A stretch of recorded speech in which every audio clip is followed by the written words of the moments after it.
औषध घेऊन कंटाळलात का?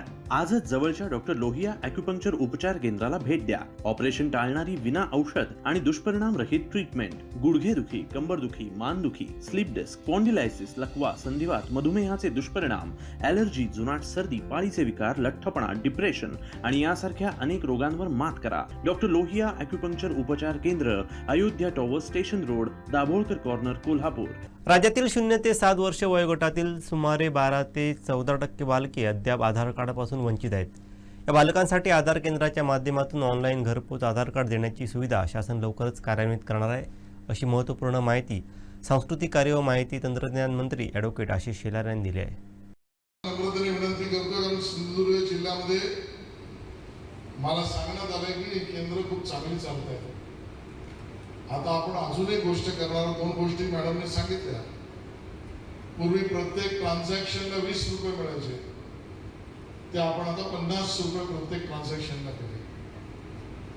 काही ठिकाणी 2 मतं असतील, काही ठिकाणी मतं होती जुन्या नियमाप्रमाणे अमुक एवढ्या लोकसंख्येच्या मागे एकच केंद्र मिळेल, पण तिथे पर्टिक्युलरली शाळा, परीक्षा किंवा ऍडमिशन्स किंवा अन्य काही नोकऱ्यांच्या विषयामध्ये गर्दी होते. त्यामुळे आम्हाला लोकसंख्या आधारित 1 नाही 2 करा, त्यात दुमत असू शकतं, पण तोही निर्णय आपण केला. केवळ तेवढंच नाही, आता आपण मेटाशी अग्रीमेंट केलं आणि हे सगळे दाखले ऑनलाईन व्हॉट्सअपवर. या पुढचा विषय अजून सुरू नाही झाला, चिंता करू नका, नाही तर सेवा केंद्रावाले लगेच मला बाहेर जाताना तुमचं पत्र द्याल, आमच्या केंद्राचं काय होईल. पण ऑनलाईन सुद्धा प्रकार आपला पुढे तुमच्या माध्यमातूनच करण्याचा विचार आहे. आणि हाऊस डिलिव्हरी, घरी स्विगीवरनं जेवण मागवतो, मग त्याची एक वेगळी फीस आहे. तुमच्या माध्यमातूनच घरपोच.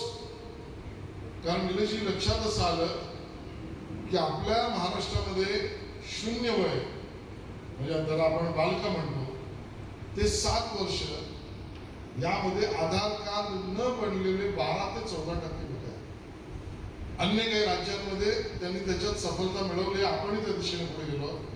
कारण प्रत्येकाला आधार मिळालाच पाहिजे त्याच्या अधिकाराचा, आणि म्हणून ती घरपोच सर्व्हिस हा सुद्धा विषय आपण पुढे त्या ठिकाणी घेऊया. मित्रांनो, तुम्हाला माझी एक विनंती आहे की तुम्ही उत्कृष्ट काम करताय, पण अजून अतिउत्कृष्ट करण्याचा प्रयत्न केला पाहिजे. अडचणी असतील तर आम्हाला सांगा, जिल्हाधिकाऱ्यांना सांगा. पण एक धोक्याची सूचना सुद्धा सांगतोय.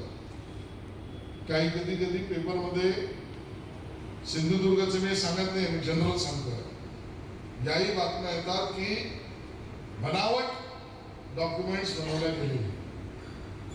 आपण मुद्दामून कोणी करणारच नाही, करतच नाही, पण एखादा कोणीतरी त्यामध्ये नतद्रष्ट घुसतो आणि मग त्या डॉक्युमेंटच्या आधारावर अजून काय काय करून जातो. ह्या गोष्टी आपण टाळतो. सिंधुदुर्गात होत नाही, महाराष्ट्रात होत नाही, पण त्या नतद्रष्टांना रोखण्यासाठी सुद्धा काम आपल्यालाच सजगतेने करायला लागेल. त्यासाठी यंत्रणा पूर्ण सरकारी तुम्हाला मदत करतील.